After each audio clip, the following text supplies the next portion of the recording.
I never imagined I would be sitting in a small apartment staring at the walls, trying to rebuild a life from the ashes of a marriage I once thought would last forever. Divorce has a way of breaking you open, not just in the legal papers or the splitting of furniture, but in the silence that follows when the house is too quiet, when no one comes home to ask about your day, when you realize you have to cook for one. I had spent years trying to be the perfect wife, bending myself into shapes that never felt natural, hoping love would grow from duty, hoping comfort would replace the emptiness.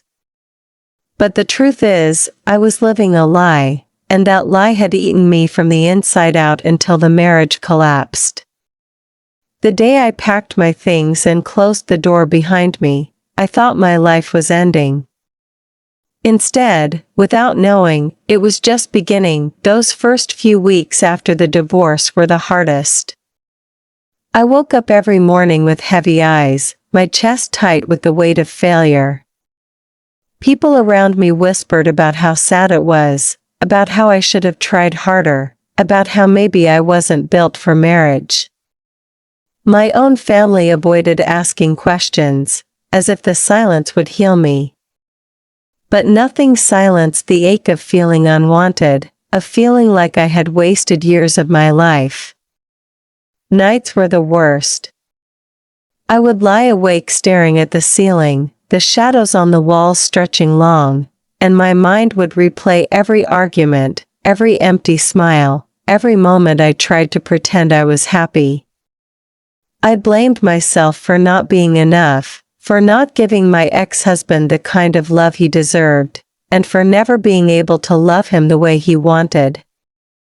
Deep inside, though, a small voice whispered the truth I had been avoiding for years. That voice grew louder the more distance I put between myself and the marriage.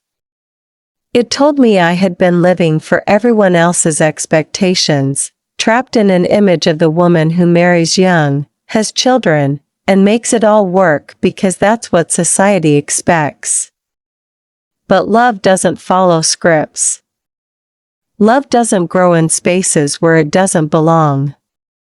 And in the quiet, when I could finally listen to myself without fear, I admitted what I had known deep inside. I had never been drawn to men the way I was supposed to.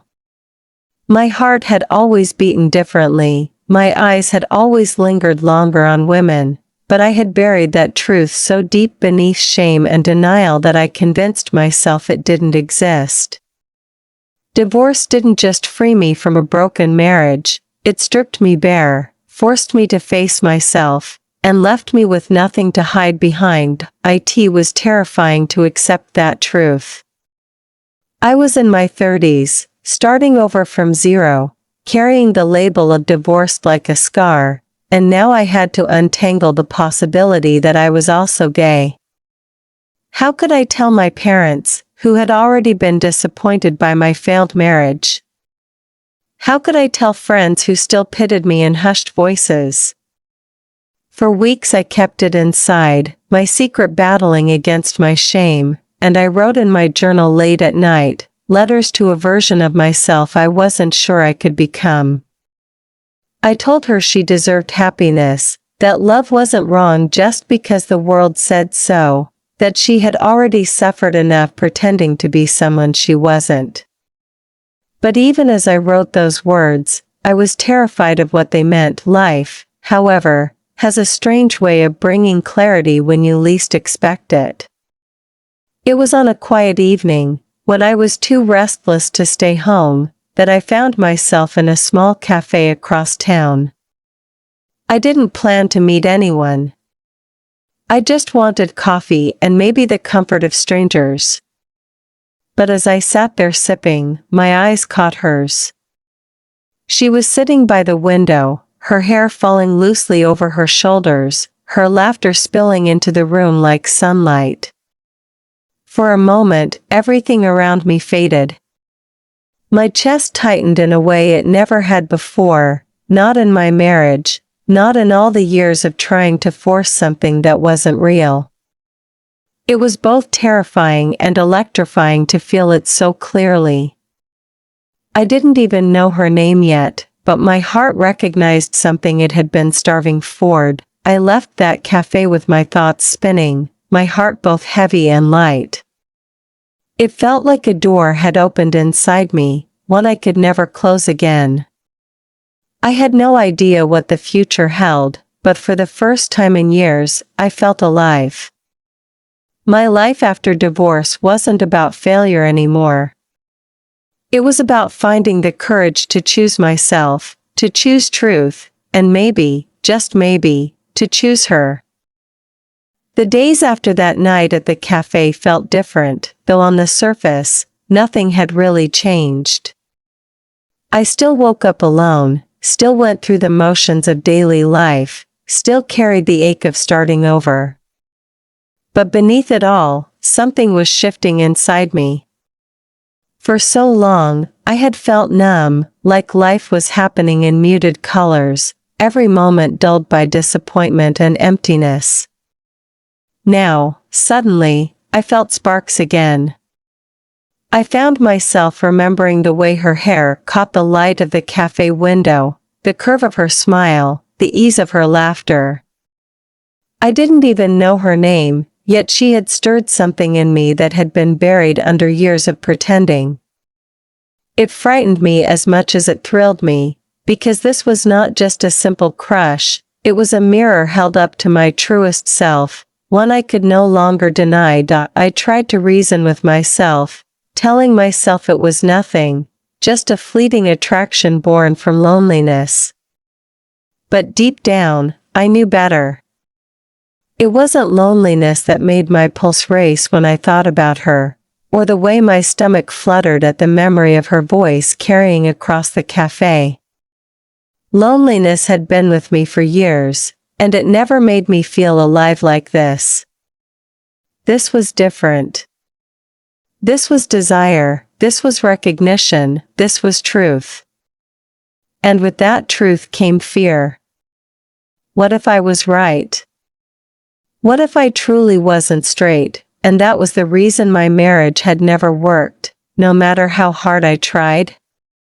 What would it mean for my future? For my family, my friends, my place in the world? I had already lost so much, and the thought of losing more made my chest tighten with panic, but fear couldn't drown out the longing.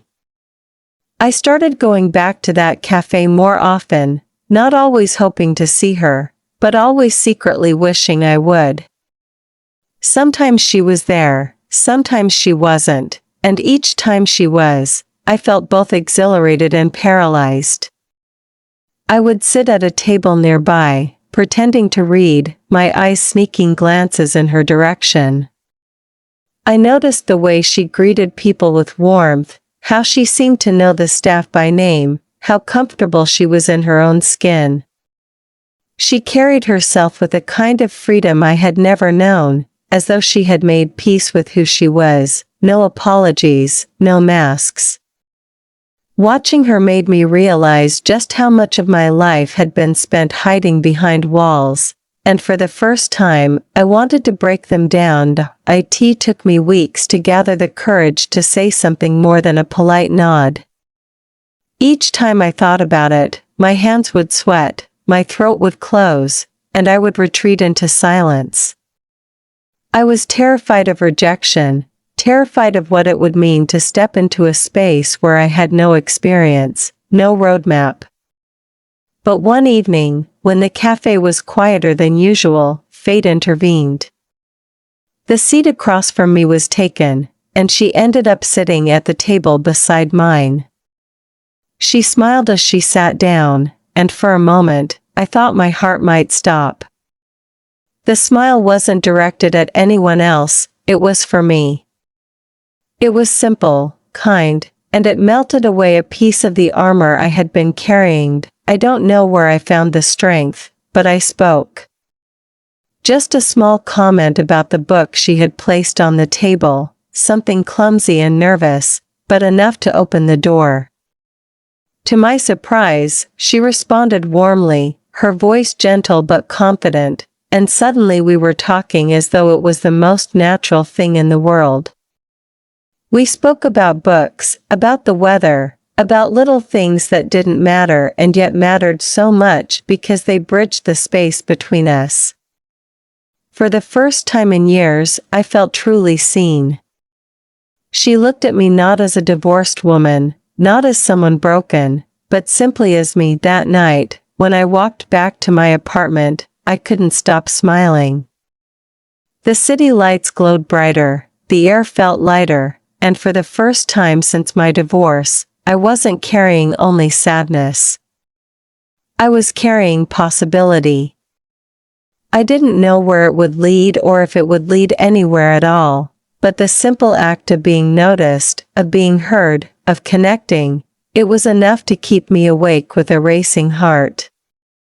It was enough to whisper to me that maybe love was still possible, that maybe my story wasn't over, and yet, alongside the hope, fear followed me like a shadow. I knew I couldn't hide from the truth forever. Talking to her had made it real. My heart had chosen its path, and it wasn't one I could ignore anymore. The question that haunted me was not whether I could feel love again, it was whether I was brave enough to claim it. The next few weeks unfolded in a blur of small moments that meant everything to me. I found myself drifting back to that cafe more often, not because I needed the coffee but because I craved the warmth of her presence. Each time I saw her, the air seemed lighter, as if the weight I had been dragging for months loosened just a little. We started exchanging smiles more easily, and soon conversations grew longer. It was no longer just about books or the weather. We talked about favorite movies, about the places we wanted to travel, about the kind of peace we both searched for in the middle of noisy lives. I was surprised at how natural it felt, how effortless. After years of strained silences in my marriage, every word with her flowed like water, every laugh came without forcing it. I didn't realize how starved I had been for genuine connection until I found it in her. Despite how good it felt, I carried fear inside me like a hidden bruise. With every conversation, I felt my heart leaning closer to her, and with every step forward, I asked myself if I was ready. What if she could see through me, see all the confusion I still carried? What if she recognized that I was new to this, that I had spent my life denying who I really was? I worried about being too much, or not enough. And yet, every time she looked at me with those calm eyes, the worry faded. She had a way of grounding me, of making me feel like I didn't have to pretend anymore. It was terrifying and comforting all at once. One evening, she invited me to join her at her table instead of sitting separately. My heart nearly stopped, but I forced a smile and said yes. Sitting across from her felt different, closer, more intimate. We shared pastries, sipping our drinks slowly, as if neither of us wanted the night to end. She asked me gentle questions about myself, about what I loved, about what made me feel alive. I stumbled through answers, realizing that for so long, I hadn't allowed myself to even think about what made me happy. My life had been about expectations, about doing what I thought I was supposed to do. For the first time, someone cared enough to ask, and I felt myself unfolding under her attention like a flower long hidden from the sun. As the weeks turned into months, our connection deepened. We started meeting outside the cafe, going for walks through the park, sharing long conversations on benches where the world seemed to slow down. I told her things I had never told anyone, not even my closest friends. I told her about the loneliness in my marriage, about the years I spent trying to mold myself into someone I wasn't, about the shame that still lingered when I thought about my family's reaction if they knew the truth. She didn't judge me. She didn't try to fix me. She just listened, and in her listening, I felt safe in a way I had never known. It was in those moments that I realized I was falling for her. It wasn't a sudden revelation, but a quiet, steady recognition that grew each time she smiled, each time she understood me without me needing to explain. The fear didn't vanish, it never truly did, but the hope began to outweigh it. I started to imagine a life where I didn't have to hide anymore, where love wasn't about duty or appearances but about choosing someone who made me feel alive. She made me see that possibility. Still, I carried doubts late at night when I was alone in my apartment. I asked myself if I deserved happiness after everything, if it was too late for me to start over, if love like this was even real or just a fragile dream I was clinging to. The scars of divorce don't fade quickly, and part of me worried I was running from the pain into something I didn't fully understand. But each time those fears tried to pull me back into darkness, I remembered the way her laughter felt, the way she looked at me as if she saw not my past mistakes but the person I could become. That memory became my anchor point one night, as we walked together under the fading glow of the streetlights. She reached out and brushed her hand against mine. It was a small gesture, so subtle it could have been accidental, but it sent a rush of warmth through my body. I didn't pull away. Instead, I let my fingers linger near hers, the silence between us charged with unspoken truth. In that moment, I knew I was standing at the edge of something life-changing. It wasn't just about desire, and it wasn't just about starting over. It was about finally stepping into the light of who I really was and daring to believe that love, real love, was waiting for me there. That night when her fingers brushed mine stayed with me like an echo, replaying over and over until it was burned into my memory. It was such a simple thing, barely more than a whisper of touch, yet it awakened a storm inside me. I lay awake until dawn, staring at the ceiling, feeling every heartbeat as if my body was trying to remind me I was still alive, that I had more to feel, more to give. For years, touch had been an obligation, something I endured rather than something that lit a spark. But this was different. The warmth of her hand, the closeness of her presence, it wasn't heavy, it wasn't forced. It was freedom disguised as tenderness. For the first time, I wasn't afraid of what I felt. I was afraid of what it would mean if I denied it any longer. In the days that followed, our connection deepened in ways words barely captured. We began to share longer evenings together, sometimes sitting in the cafe until the staff dimmed the lights, other times walking aimlessly through the city, finding comfort in the rhythm of footsteps side by side. The world around us faded when we talked. I told her about the broken pieces of my past, about the weight of being labeled divorced, about the loneliness that sometimes pressed against me even in crowded rooms. She listened without interruption, without judgment, her eyes soft and steady, and in that silence, I felt heard more than I ever had in years of speaking. She didn't just hear my words, she held them, as though they mattered, and slowly, I began to notice how her presence was changing me. I laughed more easily. I began to dress in ways that felt like me, not the version of myself I thought others expected. I started cooking meals I actually enjoyed rather than what I thought I should prepare. It was as if her acceptance gave me permission to stop living behind walls. I realized I had been starving for authenticity, for the chance to be myself without apology. Every time I saw her, I felt closer to that truth point. One evening, after a long walk, we stopped at a quiet corner of the park. The air smelled of rain, and the leaves rustled above us. She looked at me, really looked at me, and I felt my breath catch. There was no hiding from her gaze. It was as though she could see past the layers I had built, past the scars and fear, and into the part of me I had always been too afraid to share.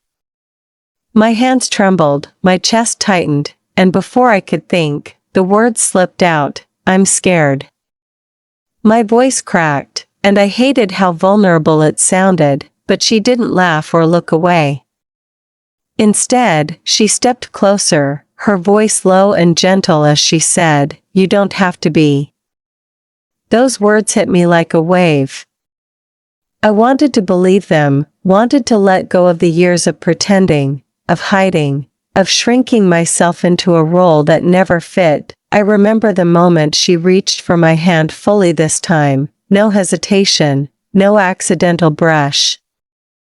Her fingers wove through mine, and it felt like something locked into place, something I didn't even know I had been missing.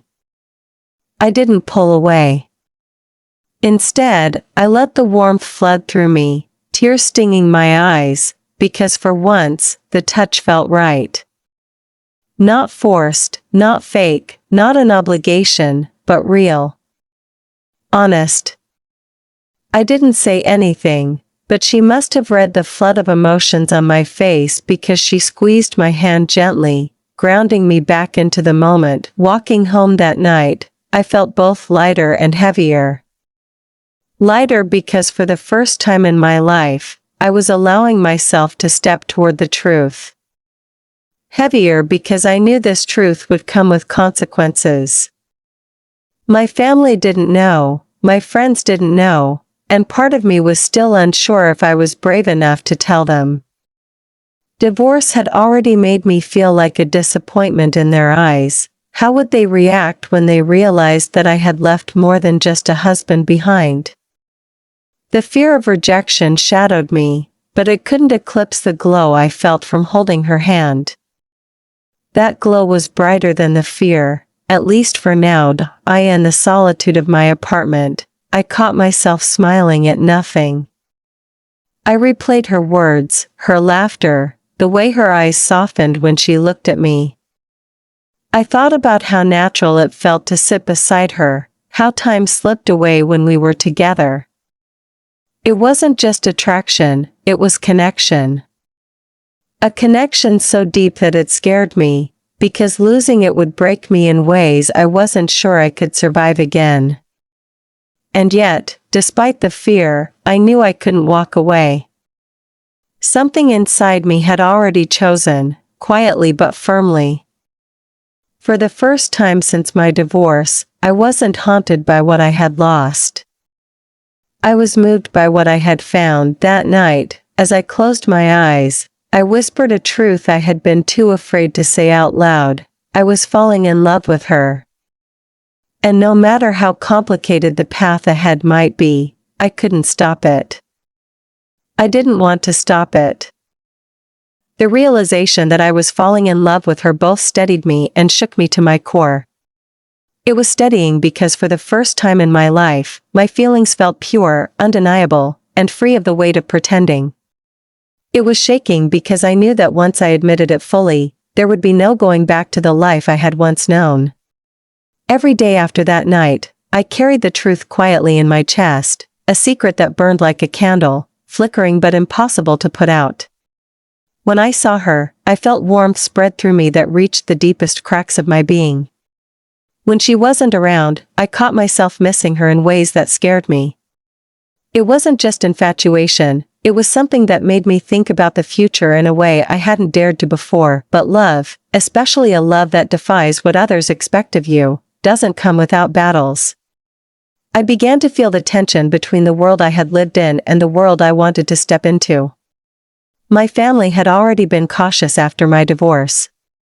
They had offered sympathy, but beneath it, I had sensed disappointment, as though I had failed to fulfill the promise of a traditional life. To them, divorce was a bruise on my reputation, and I knew that revealing my heart now would feel to them like a betrayal of everything they thought they knew about me.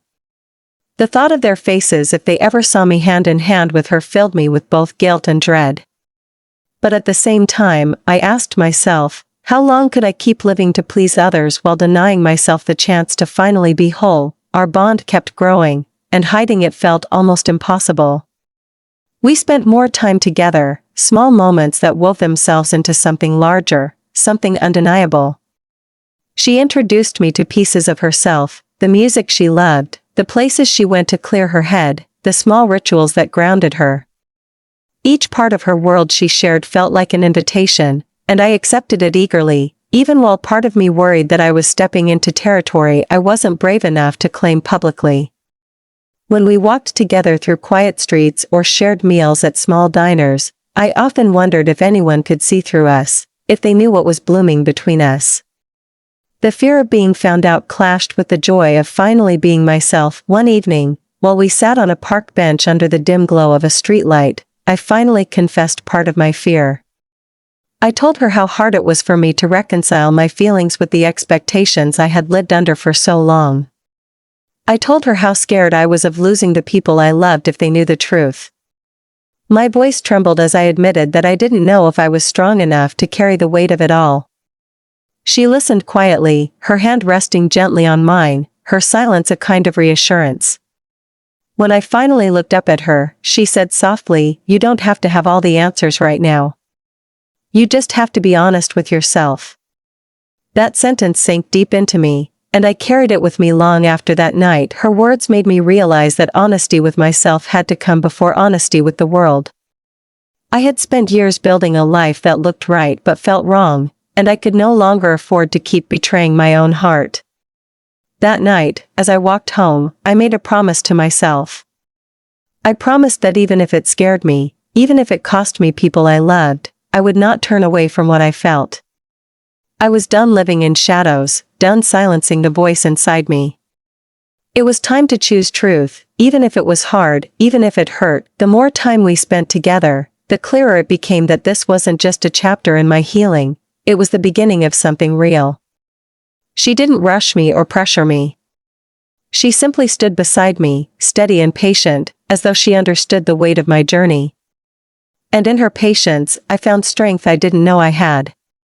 For the first time in years, I wasn't defined by my past mistakes or my divorce. I was defined by the courage it took to step into love, to choose it even when the world told me I shouldn't. Every glance, every touch, every word between us became a piece of a larger picture. And as that picture grew clearer, so did the truth I had been trying to avoid. I wasn't just falling in love with her. I was choosing her. Choosing her over fear, over shame, over the silence that had once suffocated me. I didn't know how the world would react, but I knew I couldn't turn back. I was ready to step forward, even if my voice trembled, even if my hands shook. For the first time in my life, I wasn't just surviving. I was living. The shift from quietly knowing my truth to actually living it was not easy. It felt like standing on the edge of a cliff, looking down at the unknown, and trying to find the courage to take a step forward. With her by my side, every moment felt alive, filled with color and warmth I had never experienced before. Yet outside of our little world, there was a constant weight pressing on me, reminding me that love like ours was not something everyone would accept. I carried that weight into family dinners, into conversations with friends, into every phone call with relatives who asked me if I was doing better after the divorce. I wanted to scream the truth, to tell them that I had found something more beautiful than I ever imagined, but the fear of their judgment kept me silent.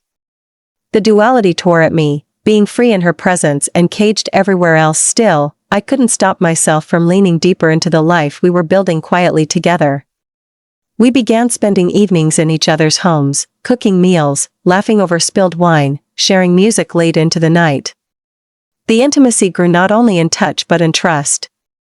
She saw the parts of me I had hidden for years, the parts that felt small and broken, and she never flinched. She accepted the whole of me, scars and all. For someone who had always lived with the pressure of being enough, this acceptance was both healing and overwhelming. It taught me that love wasn't about performance or obligation, it was about being seen and still being chosen. But along with the joy, guilt crept in. I thought about my family often, about how I had never been fully honest with them. They believed my marriage had ended because of incompatibility, disagreements, the kind of vague reasons people give when they don't want to dig deeper.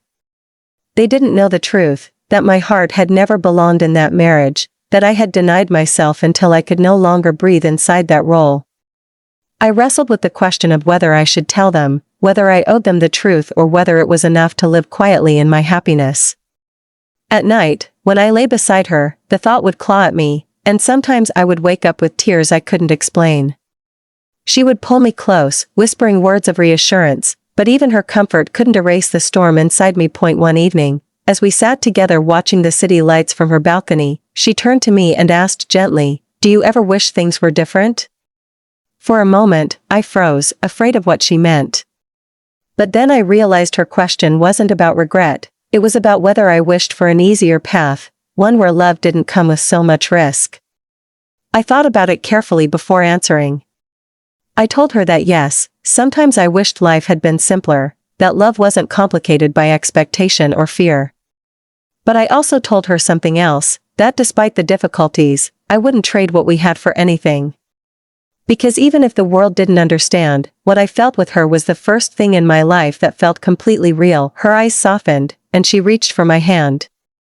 In that moment, I knew she understood the war inside me without me needing to explain it. She knew I was caught between two worlds, one where I was safe but suffocated, and one where I was free but exposed. And still, she stayed. Her patience became my anchor. She never pushed me faster than I could go, never demanded more than I could give, but she also never let me retreat back into the shadows. Her presence was both a refuge and a gentle push toward courage. As the weeks passed, I began to notice how much lighter I felt when I stopped hiding, even in small ways. I started introducing her to a few friends as someone special, letting my guard down piece by piece. Their reactions varied, some were supportive, others hesitant, but each time I spoke my truth out loud, I felt stronger. It wasn't about proving anything to anyone. It was about reclaiming the parts of myself I had buried for so long. It was about finally being able to look in the mirror and recognize the woman staring back at me. The more I allowed myself to live openly with her, the more my fear slowly began to shift into resolve. I realized that love was not meant to be hidden like a secret. It was meant to be lived, breathed, shared. And though the world might not always welcome us, I couldn't keep denying myself the life I had fought so hard to reach. I had already lost years to silence, to playing a role that wasn't mine. I refused to lose any more. With her hand in mine, I was ready to start choosing truth every day, no matter how heavy the cost. That night, as I walked home with her arm around me, I felt a new kind of strength rising in me. It was still fragile, still forming, but it was there. For the first time, I could see a future not built on fear or expectation, but on honesty and love. And even though the road ahead would be difficult, I finally believed I was strong enough to walk it, with her beside me. The decision to finally speak my truth came slowly, like the tide creeping in, steady and unavoidable. I could no longer carry the weight of two lives, the quiet, hidden love that made me feel alive, and the public silence that made me feel like a ghost in my own story. Every time I laughed with her, every time she brushed my hair from my face, every time I fell asleep with her hand resting against mine, the truth pressed harder against my chest. I realized that if I wanted to truly choose her, I couldn't keep choosing silence.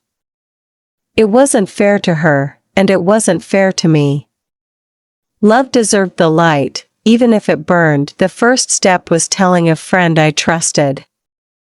We met for coffee, and as I stirred my cup nervously, I blurted it out clumsily, that I had met someone, that she was a woman, that I had never felt this kind of love before.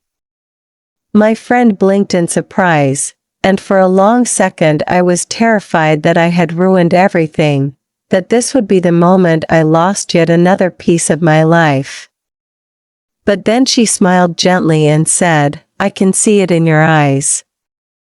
You finally look happy." Her words broke something open in me.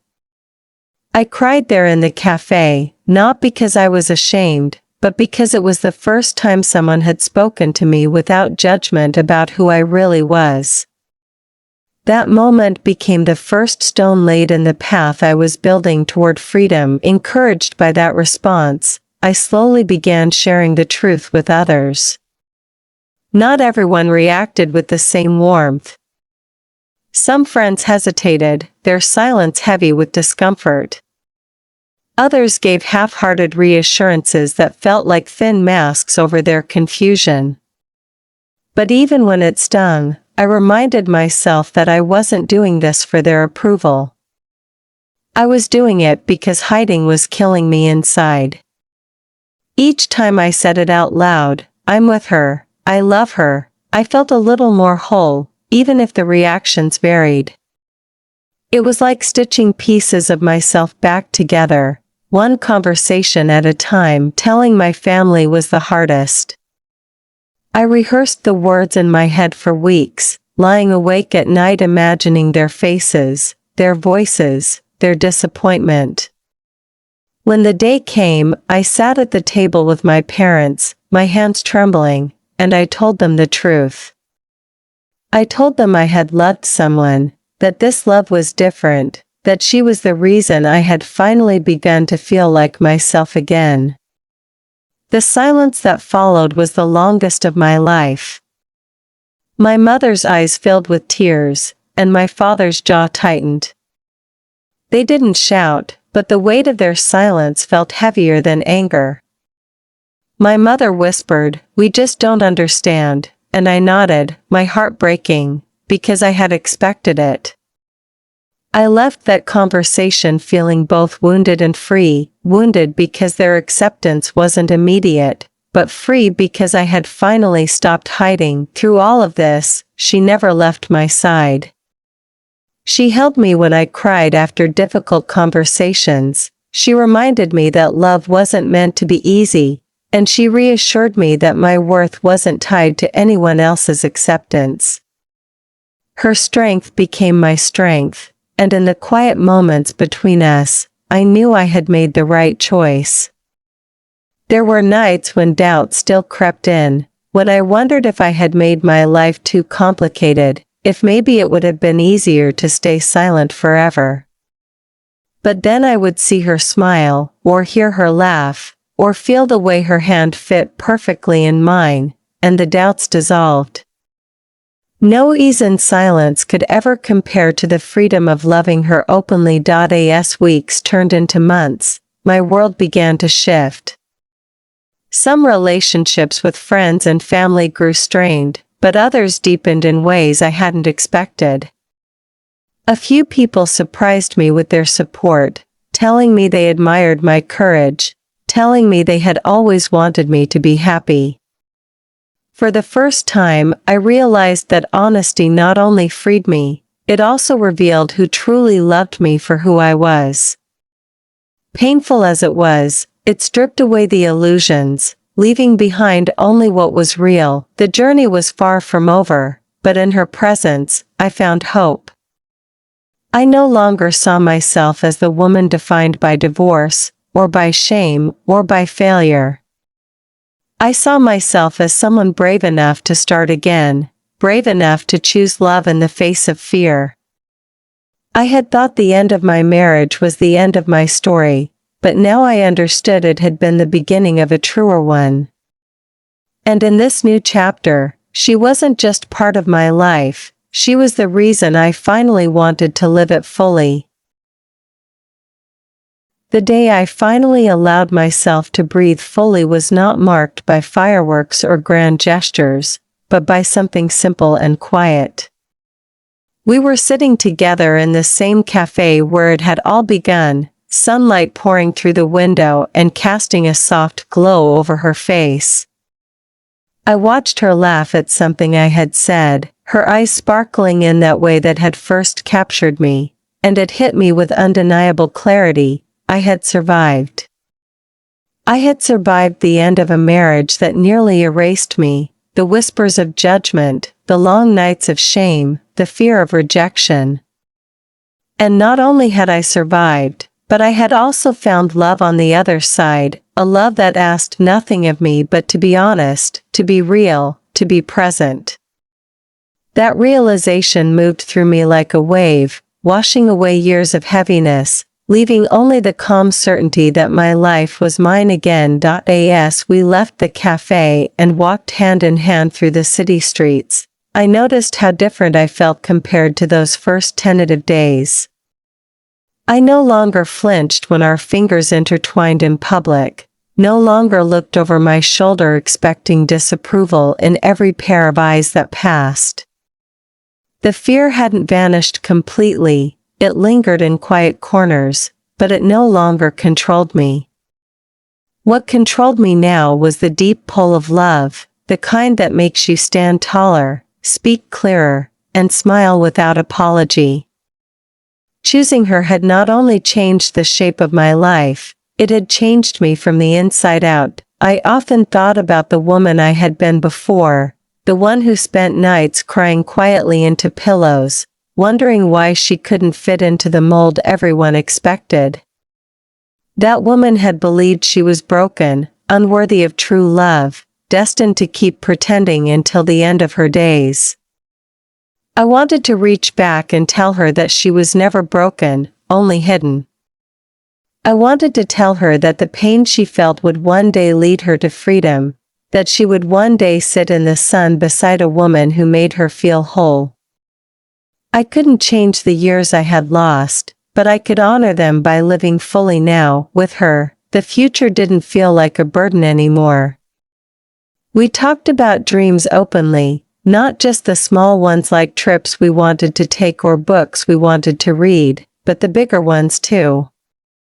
We spoke about building a home together, about creating a space where love wasn't shadowed by shame, about building traditions that were ours alone.